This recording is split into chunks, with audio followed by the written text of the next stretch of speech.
space for conversation around women's health through the lens of naturopathic and Eastern medicine. I am Sandi Ross, and this is Her Earth Medicine Podcast.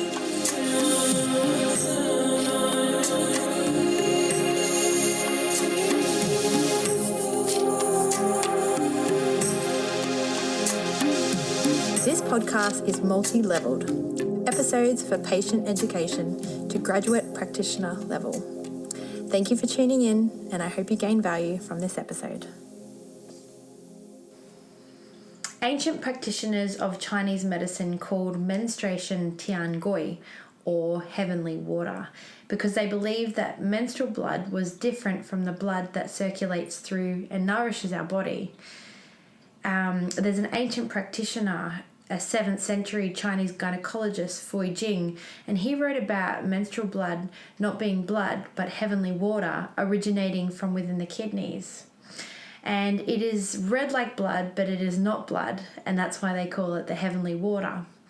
The Nei Jing states that heavenly indicates the descending action of the true qi of the body, and heaven is gui, which indicates like a watery, like heavenly clouds generating the water, and then you have the downfall. And the kidneys are where we store the qi and our jing, which is our essence, our like vitality, and therefore responsible for our growth and development. And that our menstrual blood is not a monthly discharge of discharged materials from the uterus, but it is our essence and our vital energy that is needed to live and therefore needs to be replenished each month. So the major component of menstruation is blood, and as taught by the ancient practitioners, menstrual blood first begins to flow when a number of factors come together around the age of 13 or 14. And so when we're looking at primary amenorrhea and when girls don't get their periods, these are definitely the things to look at from a Chinese medicine perspective. So our kidneys, the kidney energy must be strong, and we must have accumulated enough blood to be able to spill out from the uterus. And our qi and blood need to be imbalanced and moving smoothly through our zhang fu organs. So when we have stagnation or we have deficiency, this is when the period won't actually start. There are 2 channels responsible for governing our 7-year feminine cycle, and they must be functioning really well in order to have conception and menstruation. And so the first one is the Ren Mai, the conception vessel. So this one is the sea of all yin and must be flowing strongly.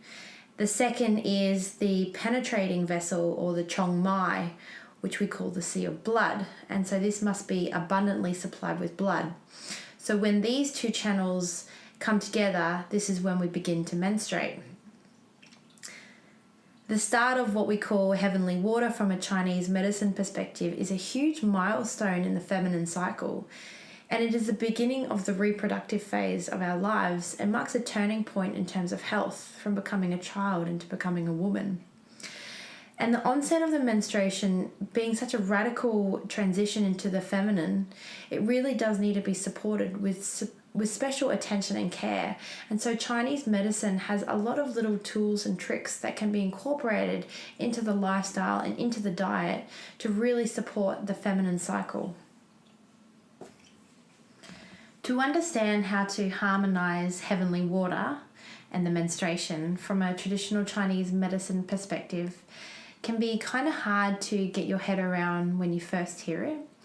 And that's because in the West, especially here in Australia on the Gold Coast, we're so accustomed to our cultural upbringing, being Australian, being so surf beach related, having great weather, that some of these concepts can be definitely hard to understand. And there is a bit of an adjustment that needs to be considered in terms of seasons and lifestyles.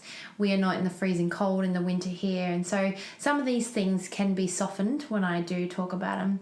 But I'd like to just give the full perspective so that people can understand anywhere in the world, wherever they are, some of these things that you can do to support your heavenly water. But our heavenly water really depends upon the proper balance between our zhang fu organ system, and that we need to have a smooth movement of our qi and our blood. And so when we have disturbance of our qi and our blood, we can have things like tenderness in the breast, headaches, irritability, acne, painful periods, heavy periods, clotting periods, no periods, irregular periods. All those things that associate with our cycle can be related to imbalance with our heavenly water. And in the West, these physical and emotional manifestations of imbalances in the body are labelled as a syndrome, and they're negatively associated with our heavenly water. And so even though there's this association with an imbalance emotionally and physically, we don't treat the emotions, and we kind of separate the body from having the emotional aspect and how that can really affect us, especially as women. So what I love so much about Chinese medicine is how much it factors in your emotional health and what we're doing to support our emotional health and how that can influence our cycle.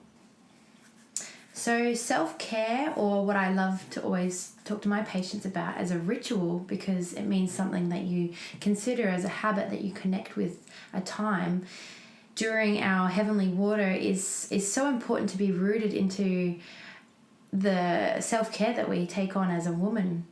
And the liver and the kidney organ systems, and also the spleen, I would add in, should undertake the most self-care in terms of treatment when we have our heavenly water. So in general, we can, best tend to our heavenly water by working on our emotions, making dietary changes, moderating our physical activity and lifestyle changes. But also to keep in mind that because being relaxed is also a really important component to make our chi flow smoothly, and also to help the chi push the blood, that any self-care regime that we undertake needs to be gentle and not forced with any aggression or added stress. And why I say that is I see so many women actually trying to do these things for self-care, but they're actually creating so much pressure. They might have young children and the timing might not be right for them to actually go and do things yet. They might need to be at home with their kids, or going out to get a massage or get acupuncture, where trying to fit something into a schedule is actually adding more pressure, or just trying to put pressure on themselves in terms of what they're eating. So really remember that whatever you're doing, if it's adding more stress and pressure to your life, to try and find a way to simplify it so it takes the stress out of it. So one of the first things I'll talk about to support our menstruation, or our heavenly water as I'm calling it, is really looking at the diet. And so in general, especially times of having our heavenly water, we want to consider having a small amount of cold food and fluid, or raw foods in the body, because what these do is they really weaken our spleen and our digestive fire. And in Chinese medicine, when I'm talking about our spleen and digestive fire, this is basically like your metabolism and your ability to transform and take the food and drink that you're consuming and turn it into energy and blood. And so by having, smoothies, which is a very commonly consumed breakfast for many women around the world, or, icy drinks, this basically is going to put out their ability to break down their food and turn it into energy. And then what happens is, because the fire gets put out, we then have to use energy from elsewhere in the body to kind of help support that digestive fire. So then we get fatigue and tiredness and, muscle aches and pains and bloating and digestive problems, diarrhea, constipation, just weakness. We can have, heavy menstrual flow, cramps, cold hands and feet. But the big one we do see with the spleen is the digestive problems. So in order to support the spleen, we just want to consider having foods that are slightly warm and also slightly cooked. It doesn't mean you can't have your salads anymore. It might just mean adding things that are more cooked, like root vegetables, into your salads, or just slightly blanching some of the vegetables that you were having that were cold. It also means warming foods up rather than having them cold from the fridge. Avoiding ice and cold drinks, especially when you are menstruating. And you want to take into consideration where you're living in the world. If you're living in Thailand and it's really hot, you can have a coconut drink, but it's best not to have it on the time when you're bleeding. If you're living in Canada and it's freezing cold, then perhaps through the whole cycle of the winter, you probably want to avoid those cold and raw things, maybe 80-20, so 80% avoid, 20% you can have. It's really something to kind of adjust with in the West with nutrition. I am a naturopath and I'm also a practitioner of Chinese medicine, and I'm constantly surrounded by naturopaths really kind of trying to understand the concept of the warm and cooked food thing, because we always talk about enzymes from a nutritional perspective. But if you think about the fact that these enzymes are so hard to even break down and digest because it is too much pressure and work for your digestive system, you can't even utilize the enzymes and the goodness from the food because your body's working so hard to break it down. So if you're cooking the food and you get less nutrients because it's cooked, but you can absorb it a lot more, you'll get those few nutrients that are left in a much higher amount because your body can actually utilize it. And so really trying to adjust your mindset about raw and cold can be a massive game changer in terms of supporting your heavenly waters, and also so many other factors when we look at females' health. And even with children, I see so many kids constantly having smoothies and raw and cold food, and they have an immature digestive fire. So it's really important to try and do an 80-20 rule where you're having 80% warm or cooked foods and only 20% raw. And really consider the season that you're living in, because that's going to come into it. And so during the time of our actual menstruation, so when we're actually bleeding, it's really important to try and have blood building foods to help to replenish the loss of blood. And so obviously meat is a good food to be consuming, but the form and how you cook it is really important. So I always advise, especially as a naturopath, to try and source organic meat, and if not organic, then at least free range. Because if you're just going to be putting all those nasty hormones and antibiotics back into your body, then you're going to be adding more problems to your own hormonal story. And also the antibiotics are going to affect your gut microbiome, which then is going to affect your hormones. So always trying to source good quality, clean food where possible. So blood building foods from a Chinese medicine perspective meat is definitely one, but the way you cook it is also very important. And so this might mean instead of having like a fried steak or fried chicken, or not so much even fried, like grilled or pan grilled, this is very drying. And so we want to have a more lubricating and replenishing, nourishing form of cooking. So anything in water is actually more blood and yin building. So like slow cooking, casseroles, soups, stews, anything that's kind of, able to be cooked with some liquids is going to be more supportive and easy for the body to actually digest. And so it supports that digestive fire. And it's really important to look at the amount of meat you are consuming, because some people are actually overdoing it. And so your body does require some meat, but it doesn't have to be a large amount. Other things for blood building for foods is anything that's dark coloured, so your pigmented coloured berries and stuff like that are going to be really supportive. Eggs, they're such an amazing food, and always trying to get organic free range eggs if you can, because they're going to be higher in your omega-3s, which are going to be great for inflammation and pain during your menstruation. If you get farmed chickens that are fed grains, they're basically really depleted in lots of the good nutrients and really high in your omega-6 fatty acids, which is pro-inflammatory and can lead to more inflammation and pain. So once again, coming back to the quality of these foods is really important.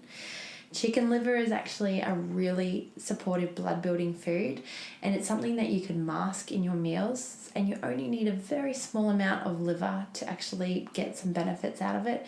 It's really rich in vitamin A, and it's got so many other factors. It's considered one of the doctrine signatures, so if you've got a deficiency in an organ in Chinese medicine, you eat the organ. So organic pâtés or just grating a little bit into your food is a great way to get it into your food and your diet.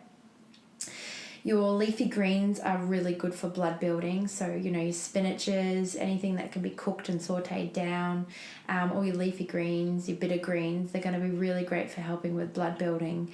And you can add things like apple cider vinegar or lemon or lime juice on top of them, because the vinegars or the vitamin C that you add with those citrus fruits are going to actually help you with the iron absorption, which is going to be more blood building. Beetroot is a great blood building food from Chinese medicine perspective. It looks like blood, it looks like the blood vessels. So cooking beetroot is a really nice way. So having a nice soup or roasting beetroot and adding that to your salads, fantastic way. Dried prunes, peaches, Chinese date, red Chinese date, which you could kind of cut up and add to your porridge. You can get red Chinese date or jujube date at an Asian grocer, and you can soak them to give them a nicer flavour. Red beans, lentils, and tofu are particularly great for blood building. I love tempeh as well. It's a great way of having fermented soy, so it's easy on digestion. Pumpkin, sesame, hemp, flax seeds are all great for helping with blood building. And anything that's rich in vitamin C with these foods is going to help you to absorb them at the same time. If needing, avoiding consumption of blood building foods with things like tea and coffee, because that's going to inhibit your absorption of iron. And so why iron, or like hemoglobin and blood in Chinese medicine, are very different, they do have similarities. And so we do want to look at iron and B12 and folate when we're talking about blood, to integrate them from kind of that nutritional and naturopathic to the TCM perspective. So anything that you can do to really support your iron levels is kind of going to be supportive for the blood in Chinese medicine. So soups and stews and casseroles and warm cooked foods, as well as having hot teas and warm drinks, is going to be really great from a dietary perspective. I always advise my patients to do a very small handful of goji berries, a little bit of grated ginger or a little bit of cinnamon in a hot tea, so just pouring that in hot water and sipping that throughout the day.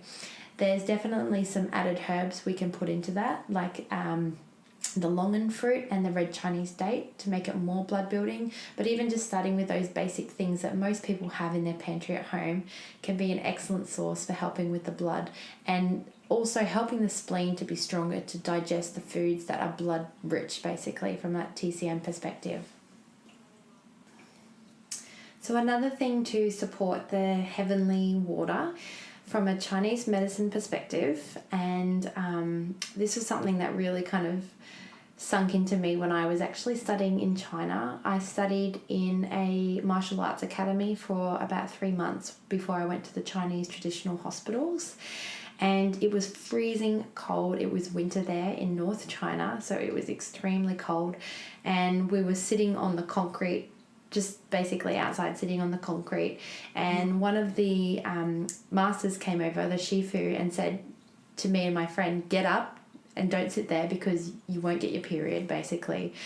And I had learned about these things when I studied, obviously, traditional Chinese medicine in school, but it kind of really hit home when I was sitting there on that cold concrete slab. And then a master came over and said it to me. And so it really applied then and there, but I had never really kind of thought about it from just all the things I'd done growing up. So from the Gold Coast in Australia, a beautiful sunny place to live, and we go swimming all the time. And so swimming with our period was something that we do normally.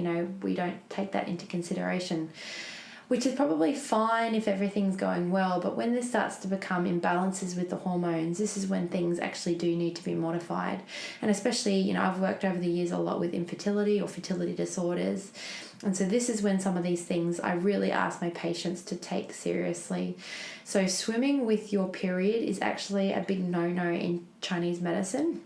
And that's because the cold can come through and invigorate and make the uterus very cold.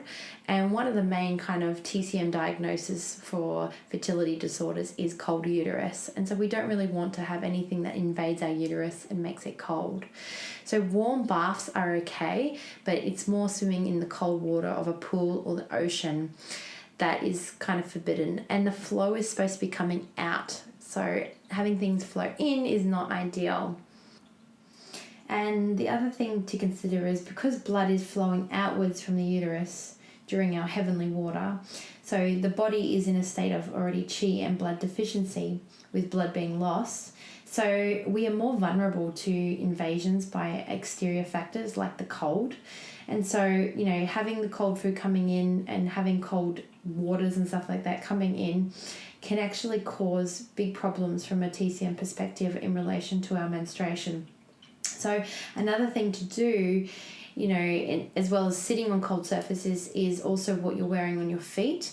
So if you have tiles in your house or cold floorboards or cold vinyl or whatever is on the floor in your house, to make sure that you're wearing socks or slippers or some sort of comfortable shoe when walking around on these surfaces if you don't have a rug. And this is something I'm always reminding my best friend, who's a naturopath, to do every time I go to her house. She's always walking around barefoot on her cold tiles, and I'm constantly like, get some shoes on, get some slippers on. And it's something, as a Chinese medicine practitioner, we sort of become, accustomed to knowing to just keep our feet warm and to keep our lower back warm and that sort of stuff. But to other people, it's really something that needs to be implemented as a habit and as a practice. And so in addition to obviously the cold environments and how that can affect our menstruation, it's also important to look at what we're doing to use for sanitary items. And so tampons in Chinese medicine are not ideal, once again, because they block the flow. This might be okay if you don't have any problems with pain or a heavy flow. However, if you are like an endometriosis sufferer or you do have dysmenorrhea, then tampon is actually going to block the flow of that blood that's supposed to be coming downwards and outwards. The same actually does go for the cups. And although I love them and I think they're great for the environment, if you do have a problem with stagnation from a Chinese medicine perspective, they probably are best to be avoided, at least while you're trying to correct and get everything back into balance.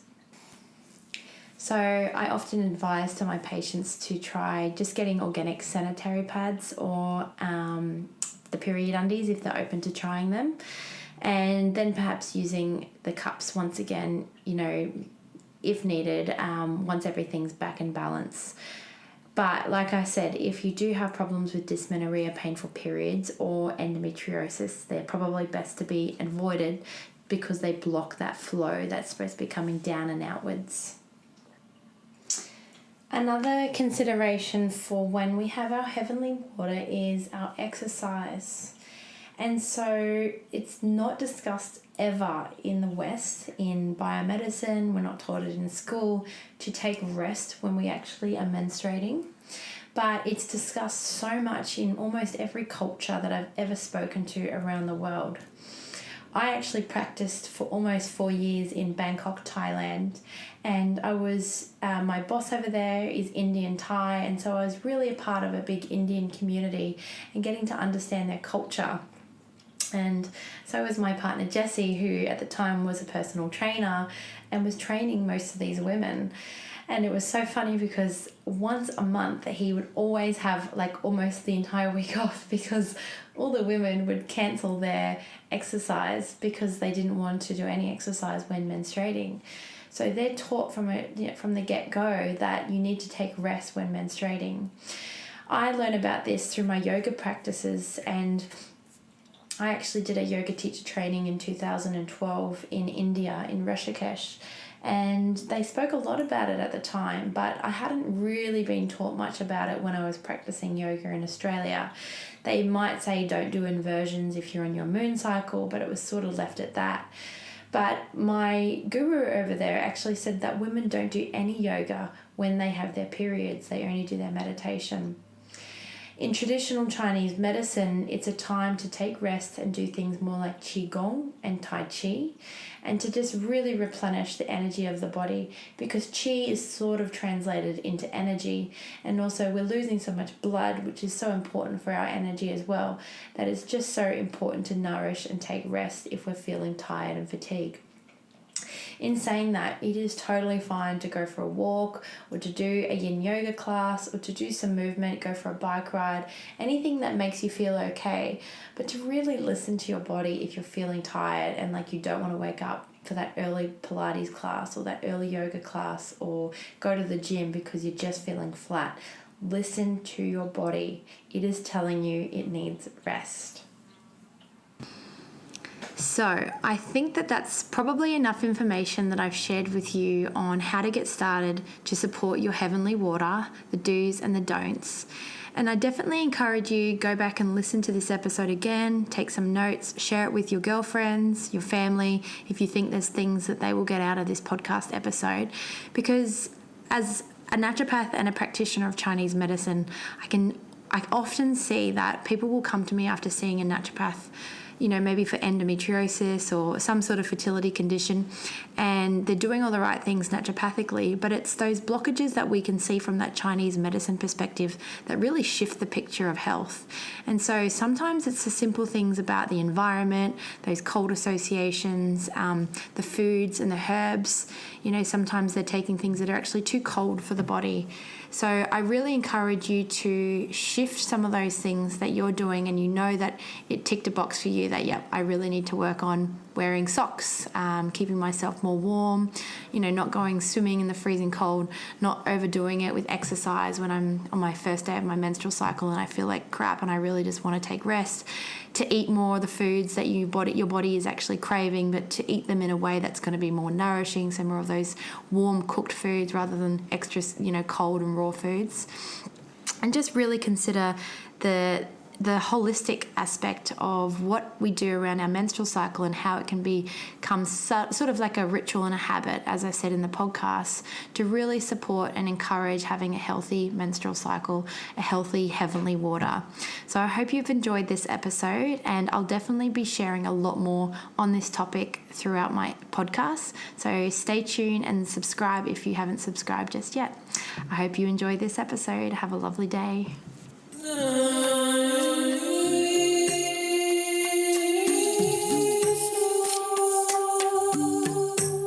Thank you for listening. I have been a practitioner of naturopathic and Chinese medicine for over a decade.